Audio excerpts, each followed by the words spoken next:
SD dia sudah SD ada ya dokter ya? ada. SD dia sudah melakukan self harm. Dia cenderung untuk menyakiti dirinya seperti memukul-mukul diri ke tembok. Kayaknya saya nggak bahagia deh, mending saya mati aja.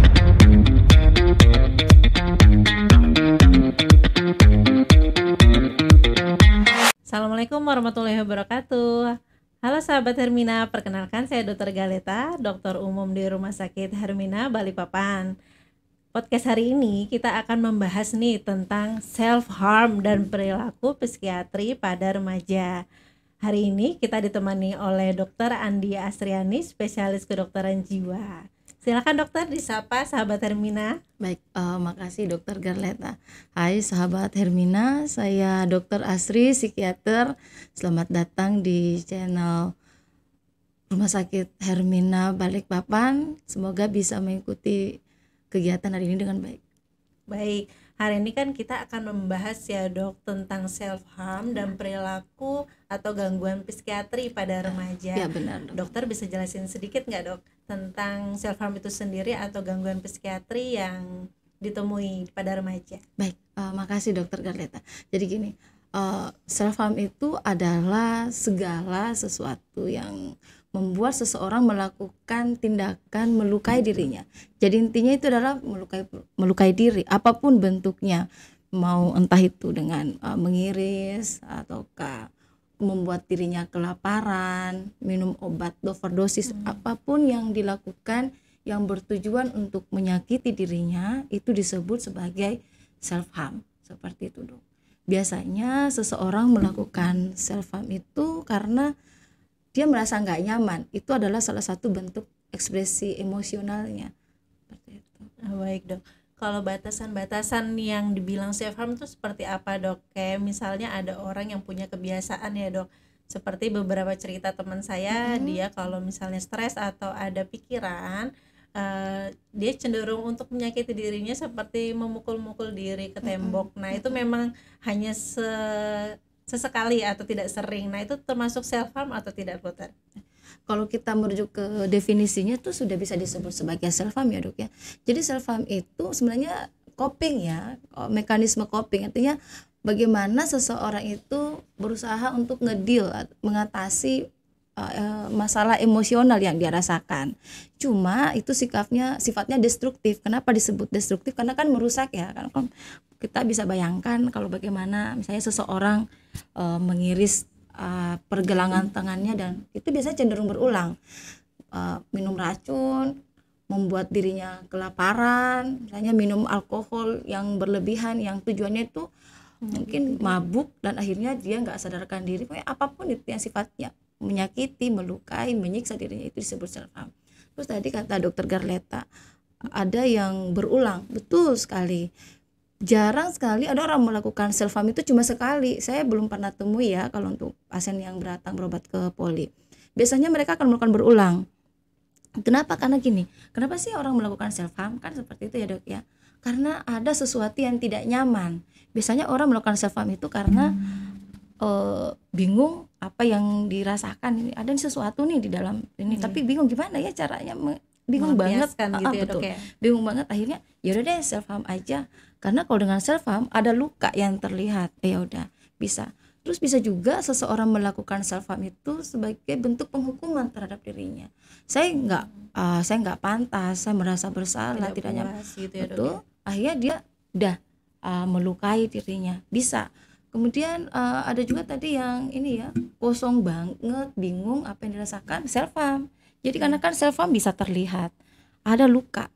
Jadi ada beberapa banyak alasan kenapa seseorang melakukan self harm. Dan itu biasanya ketika melakukan self harm sebentar aja itu efeknya. Ada luka, oh ya enak nih bisa Ada ini ada pelampiasan benar. gitu ya dokter. Jadi, ya? Jadi kayak yang merasa sebelumnya lega. tidak, yang merasa kosong, tidak bingung apa yang dirasakan ketika misalnya melakukan Menyakiti. self harm, ada sakit lebih nyata kan ya dirasakan. Iya. Seperti itu. Gitu, dokter. Efek yang dirasakannya itu sebentar, nanti kan datang lagi. Kenapa? Karena kan permasalahannya nggak selesai, nggak ada solusi. Makanya dia lakukan berulang. Itu akhirnya terjadi compulsive behavior, perilakunya berulang seperti itu, dokter. Iya dokter.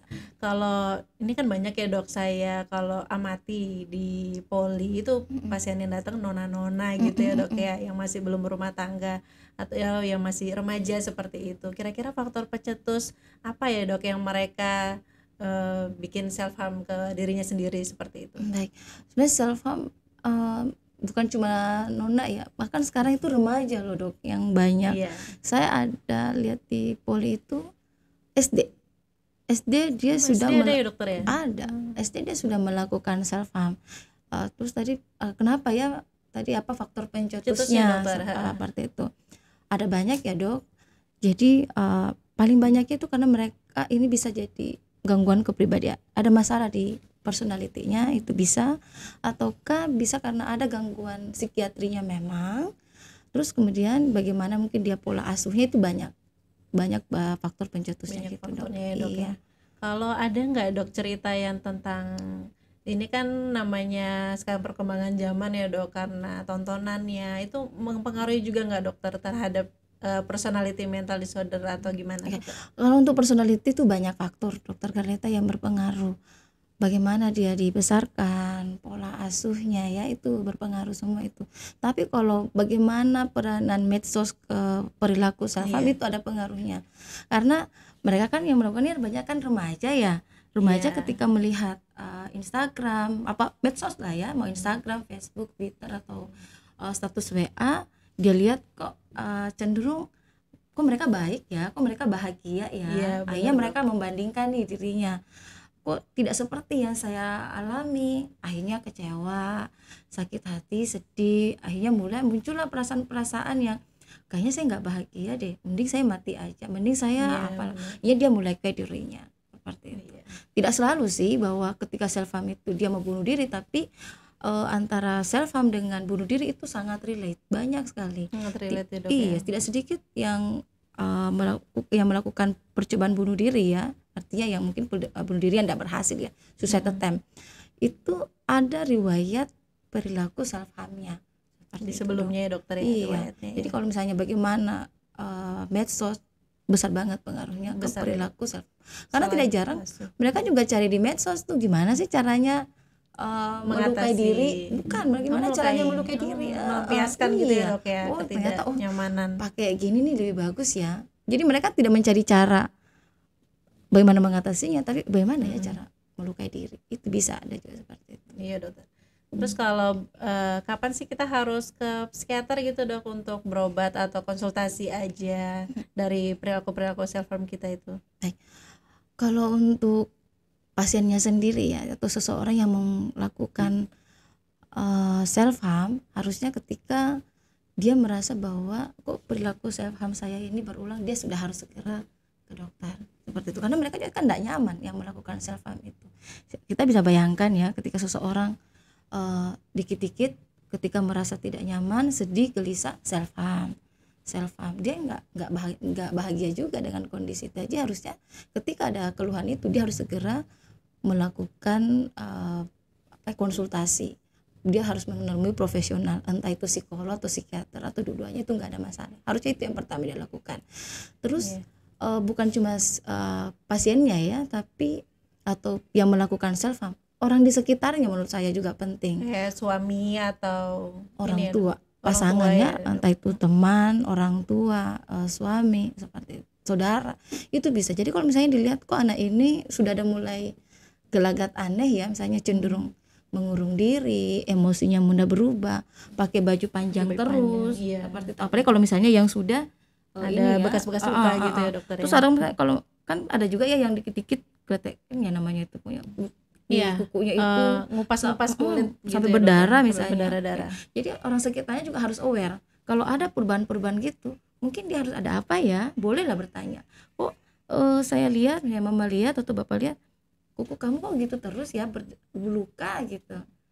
Ya perlu aware banget.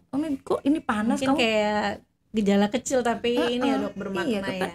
Dia rasa sakit kan ketika itu. Jadi mungkin kita harus aware juga. Panas-panas kan harusnya pakai baju yang lebih ini ya, kok pakai yang panjang seperti itu. Harusnya ada apa ya? Karena mereka tidak pengen juga ketahuan sama orang di sekitarnya bahwa dia melakukan self harm. Jadi orang di sekitarnya perlu aware. Seperti itu dok. Baik. Dan ketika itu terjadi, jangan pernah malu untuk ke profesional, karena itu bukan aib, itu adalah suatu gangguan yang membutuhkan pertolongan dan itu bisa diobati. Seperti itu. Iya, dokter. Baik dok. Sekarang langsung ke pertanyaan di followers Instagram kita ya dokter ya. Ada beberapa pertanyaan dari followers Instagram di RSU Hermina Balikpapan. Saya bacakan ya dokter. Boleh dok. Ini yang pertama dok, dari It's Amels. Sudah berobat ke psikiater tapi masih sering kambuh, cemas dan panic attack. Apa itu berarti belum ada kemajuan? Gimana sih cara menilai kemajuan kita sama berobat ke psikiater dokter? Oke, baik. Gangguan psikiatri itu beda dengan gangguan biasa dokter. Jadi gangguan psikiatri itu butuh proses panjang memang perbaikannya. Kita nggak bisa membandingkan saya dengan penyakit demam gitu ya, habis minum paracetamol berapa hari udah sembuh gitu, kayak gitu, udah nggak perlu lagi minum obat biasa aja. Kalau untuk gangguan psikiatri itu butuh proses, ada beberapa tahapan. Apalagi kalau misalnya kayak neurotik gitu ya, gangguan panik, gangguan cemas, kita bisa lihat ada fase respons, ada fase remisi, kemudian maintenance-nya. Udah beberapa kali tapi masih sering muncul. Mungkin ya dok ya. Mungkin belum ada kemajuan ya, tetapi progresnya yang belum besar. Ada beberapa faktor itu dok, kenapa sampai progresnya nggak besar. Permasalahannya mungkin yang belum selesai, kemudian mekanisme dia sendiri untuk coping dengan permasalahannya. Karena dalam gangguan psikiatri kita tuh tidak boleh cuma ngandelin obat. Oh ini nih, kok saya sudah minum obat tapi kok saya nggak sembuh-sembuh ya. Jangan cuma berharap dari obat saja, nggak bisa. Tapi orangnya itu juga, pasien itu sendiri juga dari perlu, diri sendirinya. benar sekali dok, perlu juga berubah apa ya, mungkin bagaimana dia menyikapi sesuatu. Mungkin dia harus menurunkan standarnya, misalnya ya, kalau misalnya dia yang orang-orang yang cenderung perfeksionis, anankastik itu, mungkin dia perlu, kalau misalnya dia standarnya di 10, dia kurangin deh gitu ya, menjadi 8 mungkin, atau jadi 8,5, jadi ada penurunan. Kemudian di psikiatri sebenarnya ada toolsnya ya untuk menilai apakah dia ada perbaikan atau tidak. Kalau misalnya untuk gangguan cemas ada kok toolsnya gitu ya, itu yang biasanya diisi oleh dokternya. Itu seperti itu. Dan bagusnya memang kalau seperti ini dia merasa kok saya belum berarti ya dokter, komunikasikan sama dokternya, kok saya tidak ada belum ada perbaikan. Karena itu kita bisa lakukan banyak hal, bisa dengan obatnya, dosisnya ditingkatkan lagi, karena kan dosis obat itu ada rentang rentang dosisnya. Cuman masyarakat itu kan kalau begitu dengar berapa mili itu enggak dok, enggak kegedean dosisnya. Saya enggak ketergantungan. Itu pertanyaan-pertanyaan yang paling sering disampaikan oleh pasien. Padahal enggak, kan kita memberikannya itu dengan dosis yang terukur ya. Seperti itu. Jadi itu bisa silakan harus rutin kontrol ya. Benar dok. Jadi silahkan diskusikan dengan dokternya. Kalau memang itu tidak dirasakan oleh Mbak Amels, ini kok enggak ada kemajuan, didiskusikan biar bisa mungkin dinaikkan dosis obatnya atau diganti atau ditambah dengan obat yang lain, seperti itu, sambil evaluasi kenapa kemajuannya sangat minimal sekali setelah beberapa lama berobat. Karena bisa jadi obatnya sudah optimal tetapi dari pribadi sendiri yang belum berubah secara maksimal, seperti itu. Baik dokter, jadi selain perlu kontrol ke dokter psikiater, juga perlu dari diri sendiri ya dok? Harus itu dok. Dan rata-rata perlu digarisbawahi sepertinya harus kontrol rutin ya dok, karena kebanyakan pasien itu hanya perpanjang obat seperti itu ya dokter. Seperti itu dok. Dan kalau sebelum ke psikiater harusnya di sini punya catatan ya, ini yang kok saya masih seperti ini. Saya paling suka itu kalau pasien itu sudah ada catatan-catatannya apa aja yang masih dirasakan, yang berkurang yang mana. Jadi waktu ketemu dokter langsung menyampaikan ya dok ya. Jadi dia nggak bingung lagi gitu ya. Iya, oke. Ke pertanyaan selanjutnya ya dokter ya. Dari Rizky, gimana sih dokter cara mengetahui orang di lingkungan sekitar kita udah termasuk self harm tadi dok? Sebenarnya tadi udah dibahas ya dok ya. Jadi itu tadi, kalau misalnya sudah mulai ada perbedaan perilaku, yang dulunya riang terus kemudian sekarang kok bawaannya ini anak sedih, murung, dikit-dikit kamar gitu ya, tidak mau bergaul lagi ya mungkin kita perlu aware. Apalagi kalau itu tadi ya dok, kita kok sering melihat ya bibirnya mungkin berdarah, karena ada juga kan yang kelihatan itu babnya Iya, berdarah. banyak, Dok. Kayak gitu ya dok ya. Kemudian Kuku tadi, kulit ya dok ya, ngupas-ngupas gitu. terus banyak gatal-gatal, ya pakai banyak baju panjang, banyak bekas menutupi. garukannya apa segala macam. Kecuali kalau memang dia ada alergi ya, kan itu hal yang berbeda. Tapi seperti itu kita perlu, kalau misalnya menanyakan juga nggak apa-apa ya, tanya ada apa ya kok saya lihat kamu banyak ada sekali ya gitu. Iya betul dok, kita tanyakan apa ada luka gitu ya dokter ya. Dia ada perubahan baik secara psikologis maupun perilakunya maupun itu tadi. Ya, baik, lanjut ya dokter. Ini pertanyaan ketiga ya dokter. Dokter mau tanya dong, gimana sih dok cara agar kita tidak selalu berlarut-larut dalam pikiran yang membuat gelisah? Nah, gimana nih dok? Ini sebenarnya pertanyaan yang bagus banget menurut saya dokter Garleta. Kenapa? Karena tidak jarang seseorang akhirnya melakukan self harm karena gelisah banget, gitu. Jadi bingung kan? Kebayang nggak sih kalau kita tuh gelisah, tidak tahu bagaimana cara melampiaskannya.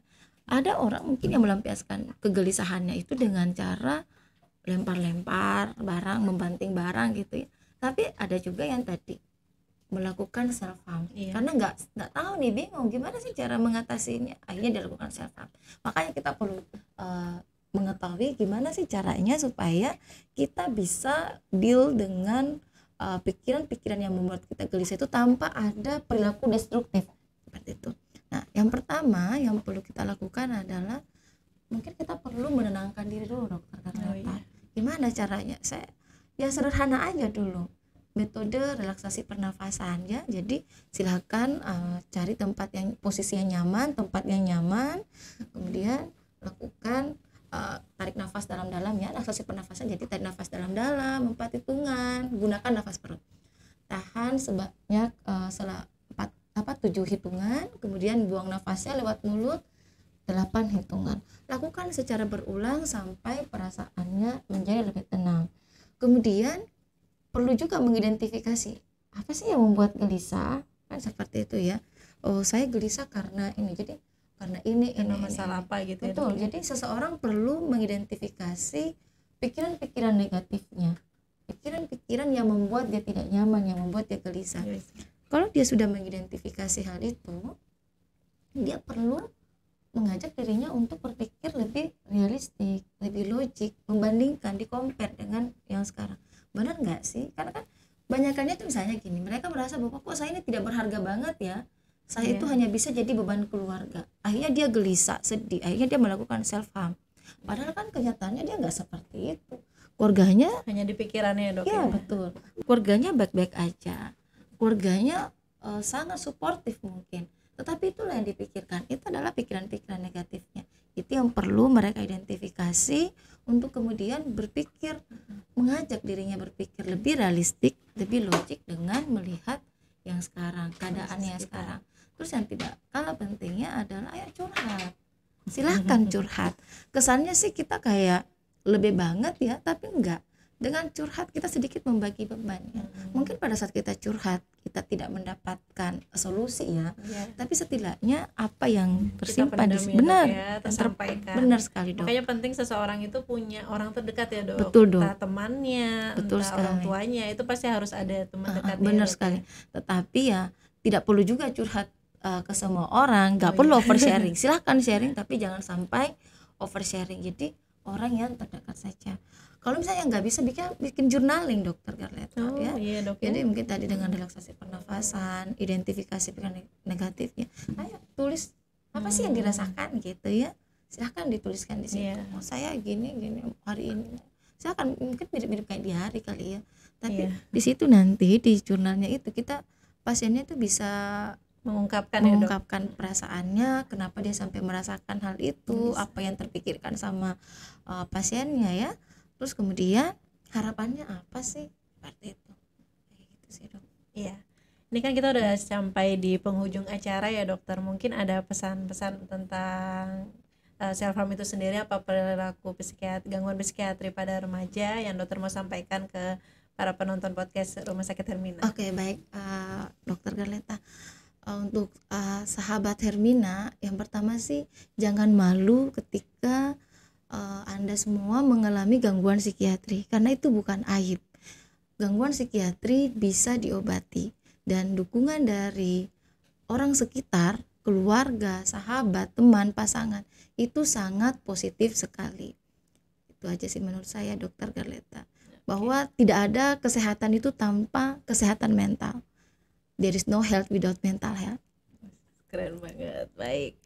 Terima kasih dokter. Mungkin kita akhiri aja podcast kali ini. Dokter Andi Astriani, spesialis jiwa. Terima kasih dokter atas waktunya.